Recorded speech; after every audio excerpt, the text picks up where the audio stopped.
Jaya Radha Madhava Punya Vihari.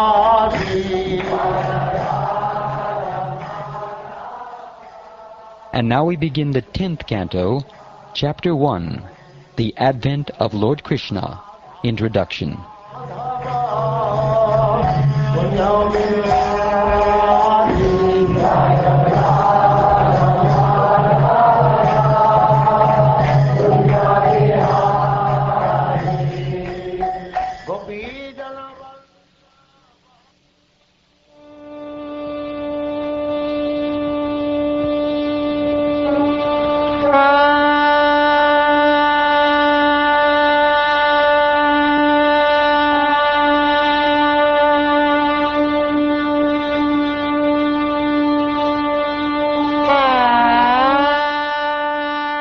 King Pariksit said, "My dear Lord, you have elaborately described the dynasties of both the moon god and the sun god, with the exalted and wonderful character of their kings. O best of Munis, you have also described the descendants of Yadu, who were very pious and strictly adherent to religious principles. Now, if you will, kindly describe the wonderful, glorious activities of Lord Vishnu, or Krishna, who appeared in that Yadu dynasty with Baladev, his plenary expansion. The Supersoul, the Supreme Personality of Godhead, Sri Krishna, the cause of the cosmic manifestation, appeared in the dynasty of Yadu. Please tell me elaborately about his glorious activities and character, from the beginning to the end of his life." Glorification of the Supreme Personality of Godhead is performed in the Parampara system. That is, it is conveyed from spiritual master to disciple. Such glorification is relished by those no longer interested in the false, temporary glorification of this cosmic manifestation. Descriptions of the Lord are the right medicine for the conditioned soul undergoing repeated birth and death. Therefore, who will cease hearing such glorification of the Lord except a butcher or one who is killing his own self? Taking the boat of Krishna's lotus feet, my grandfather Arjun and others crossed the ocean of the battlefield of Kurukshetra, in which such commanders as Bhishmadev resembled great fish that could very easily have swallowed them. By the mercy of Lord Krishna, my grandfathers crossed this ocean, which was very difficult to cross, as easily as one steps over the hoof-print of a calf. Because my mother surrendered unto Lord Krishna's lotus feet, the Lord, Sudarshan Chakra in hand, entered her womb and saved my body, the body of the last remaining descendant of the Kurus and the Pandavas, which was almost destroyed by the fiery weapon of Ashvatthama. Lord Sri Krishna, appearing within and outside of all materially embodied living beings by his own potency in the forms of eternal time, that is, as Paramatma and as Virat Rupa, gave liberation to everyone, either as cruel death or as life. Kindly enlighten me by describing his transcendental characteristics. My dear Shukdev Goswami, you have already explained that Sankarshan, who belongs to the second quadruple, appeared as the son of Rohini, named Balaram. If Balaram was not transferred from one body to another, how is it possible that he was first in the womb of Devaki and then in the womb of Rohini? Kindly explain this to me. Why did Krishna, the Supreme Personality of Godhead, leave the house of his father Vasudeva and transfer himself to the house of Nanda in Vrindavan? Where did the Lord, the master of the Yadu dynasty, live with his relatives in Vrindavan? Lord Krishna lived both in Vrindavan and in Mathura. What did he do there? Why did he kill Kamsa, his mother's brother? Such killing is not at all sanctioned in the Shastras. Krishna, the Supreme Personality of Godhead, has no material body, yet he appears as a human being. For how many years did he live with the descendants of Vrishni? How many wives did he marry? And for how many years did he live in Dwarka? O great sage, who know everything about Krishna, please describe in detail all the activities of which I have inquired, and also those of which I have not, for I have full faith and am very eager to hear them.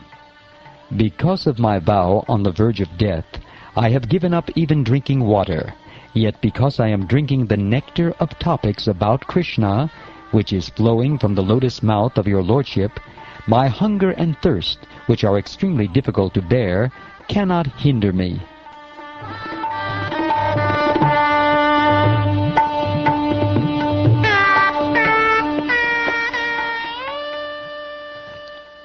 Sutta Goswami said, O son of Bhrigu, Shonaka Rishi, after Shukdev Goswami, the most respectable devotee, the son of Vyasadeva, heard the pious questions of Maharaj Pariksit, he thanked the king with great respect. Then he began to discourse on topics concerning Krishna, which are the remedy for all sufferings in this age of Kali.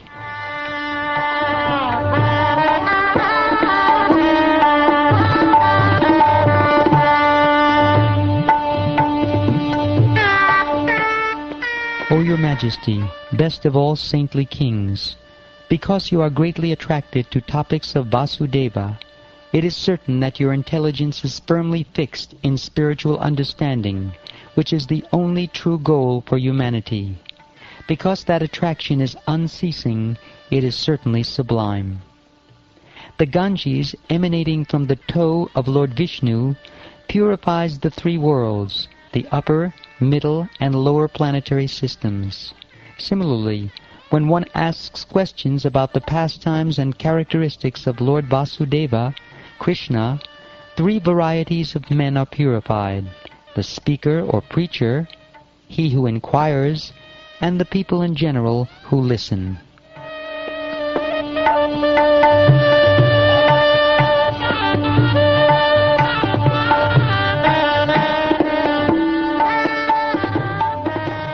Once when Mother Earth was overburdened by hundreds of thousands of military phalanxes of various conceited demons dressed like kings, she approached Lord Brahma for relief. Mother Earth assumed the form of a cow. Very much distressed, with tears in her eyes, she appeared before Lord Brahma and told him about her misfortune.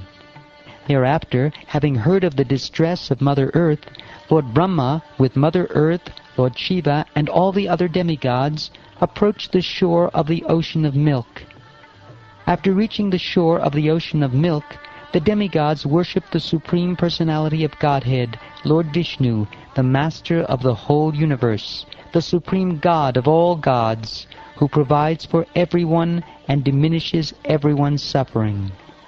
With great attention, they worshipped Lord Vishnu, who lies on the ocean of milk, by reciting Vedic mantras known as the Purusha Sukta. While in trance, Lord Brahma heard the words of Lord Vishnu vibrating in the sky.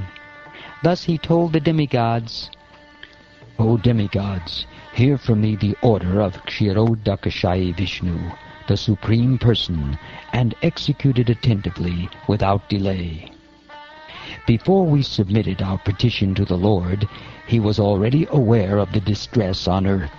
Consequently, for as long as the Lord moves on earth to diminish its burden by his own potency in the form of time, all of you demigods should appear through plenary portions as sons and grandsons in the family of the Yadus. The Supreme Personality of Godhead, Sri Krishna, who has full potency, will personally appear as the son of Vasudeva. Therefore, all the wives of the demigods should also appear in order to satisfy him. The foremost manifestation of Krishna is Sankarshan, who is known as Ananta. He is the origin of all incarnations within this material world.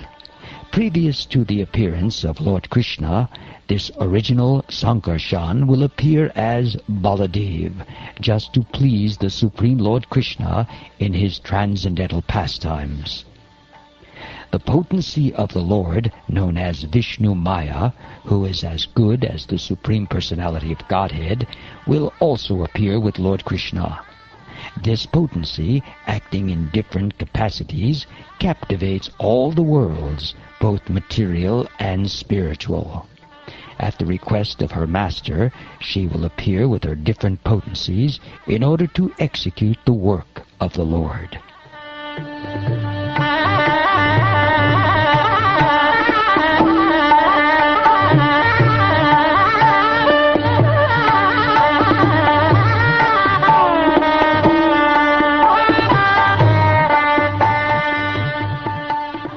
After thus advising the demigods and pacifying Mother Earth, the very powerful Lord Brahma, who is the master of all other Prajapatis and is therefore known as Prajapati Pati, returned to his own abode, Brahmaloka.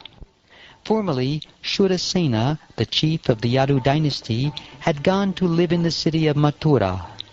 There he enjoyed the places known as Mathura and Shurasena. Since that time, the city of Mathura had been the capital of all the kings of the Yadu dynasty. The city and district of Mathura are very intimately connected with Krishna, for Lord Krishna lives there eternally. Some time ago, Vasudeva, who belonged to the demigod family or to the Shura dynasty, married Devaki. After the marriage, he mounted his chariot to return home with his newly married wife. Kamsa, the son of King Ugrasena, in order to please his sister Devaki on the occasion of her marriage, took charge of the reins of the horses and became the chariot driver. He was surrounded by hundreds of golden chariots.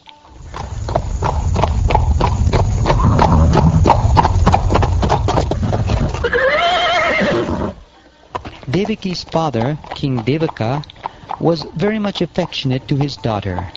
Therefore, while she and her husband were leaving home, he gave her a dowry of 400 elephants nicely decorated with golden garlands. He also gave 10,000 horses, 1,800 chariots, and 200 very beautiful young maidservants fully decorated with ornaments. O beloved son Maharaj Pariksit, when the bride and bridegroom were ready to start, conch shells, bugles, drums, and kettle drums all vibrated in concert for their auspicious departure.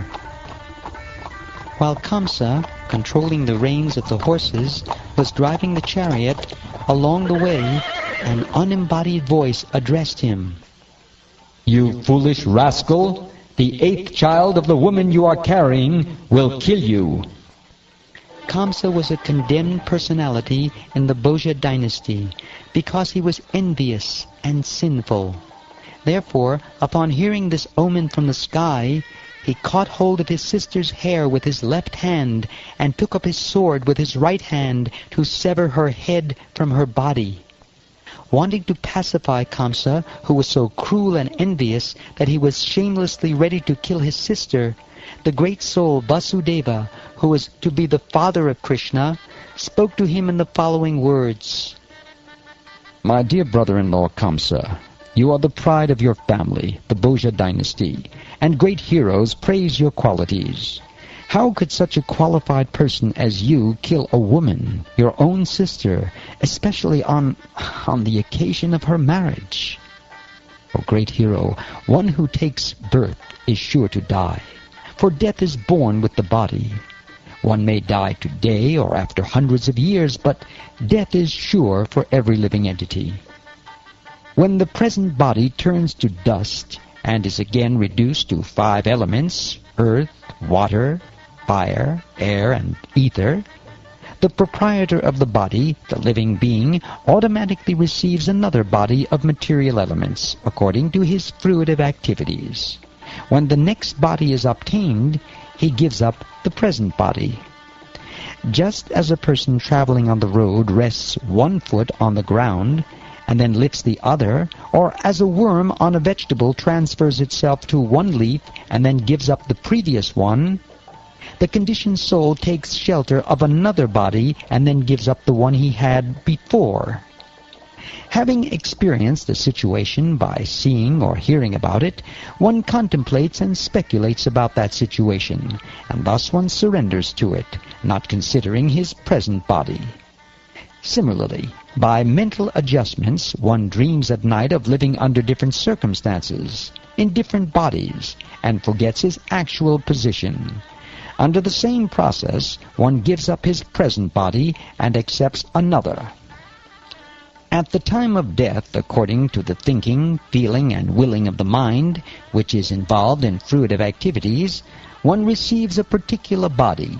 In other words, the body develops according to the activities of the mind. Changes of body are due to the flickering of the mind, for otherwise the soul could remain in its original spiritual body. When the luminaries in the sky, such as the moon, the sun, and the stars, are reflected in liquids like oil or water, they appear to be of different shapes, sometimes round, sometimes long, and so on, because of the movements of the wind. Similarly, when the living entity, the soul, is absorbed in materialistic thoughts, he accepts various manifestations as his own identity because of ignorance. In other words, one is bewildered by mental concoctions because of agitation from the material modes of nature. Therefore, since envious, impious activities cause a body in which one suffers in the next life, why should one act impiously? Considering one's welfare, one should not envy anyone, for an envious person must always fear harm from his enemies, either in this life or in the next. As your younger sister, this poor girl Devaki is like your own daughter, and deserves to be affectionately maintained. You are merciful, and therefore you should not kill her. Indeed, she deserves your affection.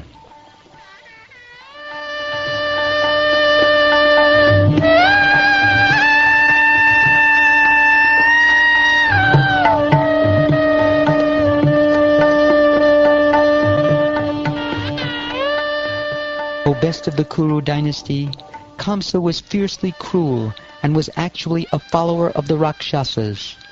Therefore, he could be neither pacified nor terrified by the good instructions given by Vasudeva. He did not care about the results of sinful activities, either in this life or in the next. When Vasudeva saw that Kamsa was determined to kill his sister Devaki, he thought to himself very deeply.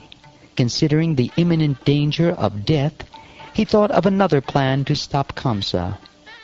As long as he has intelligence and bodily strength, an intelligent person must try to avoid death. This is the duty of every embodied person. But if death cannot be avoided in spite of one's endeavors, a person facing death commits no offense. Vasudeva considered, by delivering all my sons to Kamsa, who is death personified, I shall save the life of Devaki. Perhaps Kamsa will die before my sons take birth, or since he is already destined to die at the hands of my son, one of my sons may kill him. For the time being, let me promise to hand over my sons, so that Kamsa will give up this immediate threat. And if in due course of time Kamsa dies, well, I shall have nothing to fear. When a fire, for some unseen reason, leaps over one piece of wood and sets fire to the next, the reason is destiny. Similarly, when a living being accepts one kind of body and leaves aside another, there is no other reason than unseen destiny.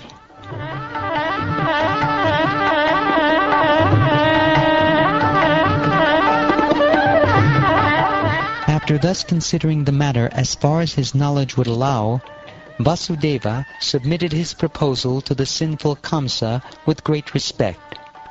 Vasudeva's mind was full of anxiety because his wife was facing danger, but in order to please the cruel, shameless, and sinful Kamsa, he externally smiled and spoke to him as follows. O best of the sober, you have nothing to fear from your sister Devaki because of what you have heard from the unseen omen. The cause of death will be her sons. Therefore I promise that when she gives birth to the sons from whom your fear has arisen, I shall deliver them all unto your hands.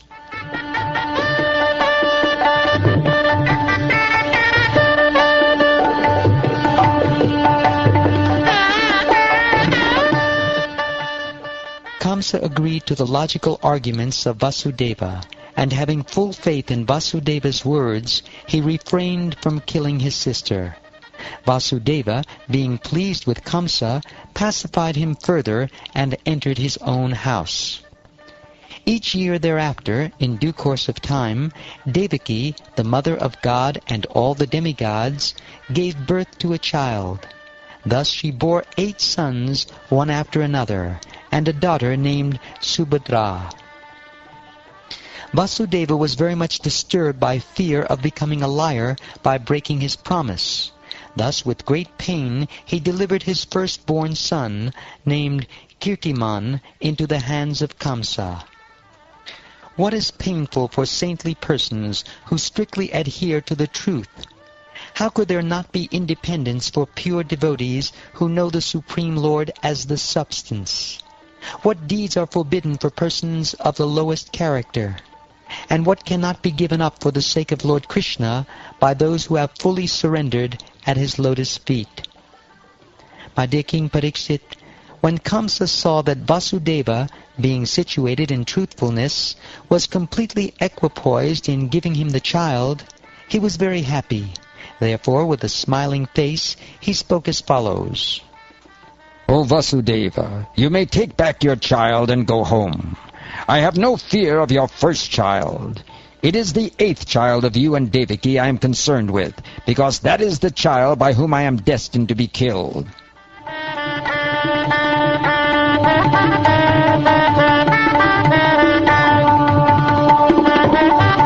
Vasudeva agreed and took his child back home. But because Kamsa had no character and no self-control, Vasudeva knew that he could not rely on Kamsa's word.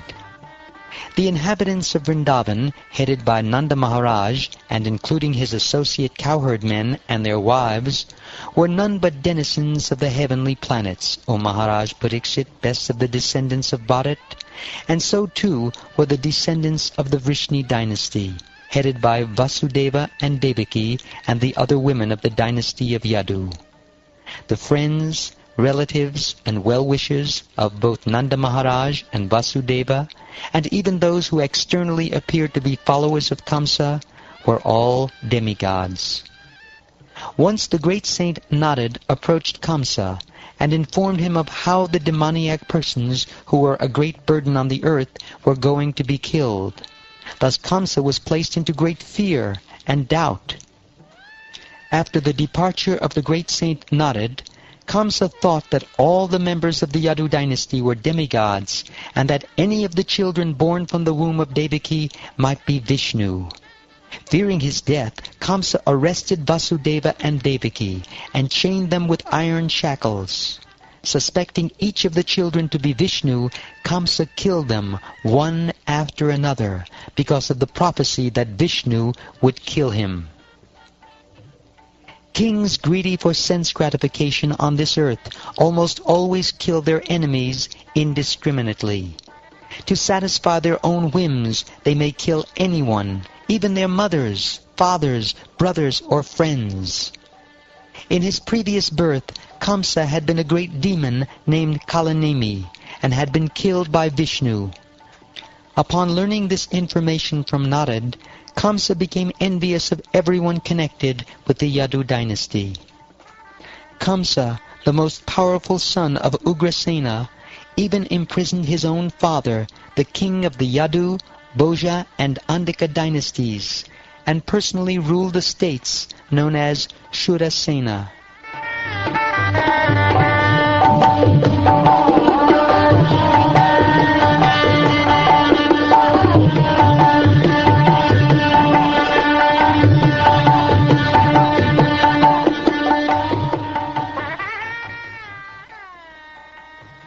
Thus ends the first chapter of the 10th canto of the Srimad Bhagavatam, entitled The Advent of Lord Krishna, Introduction.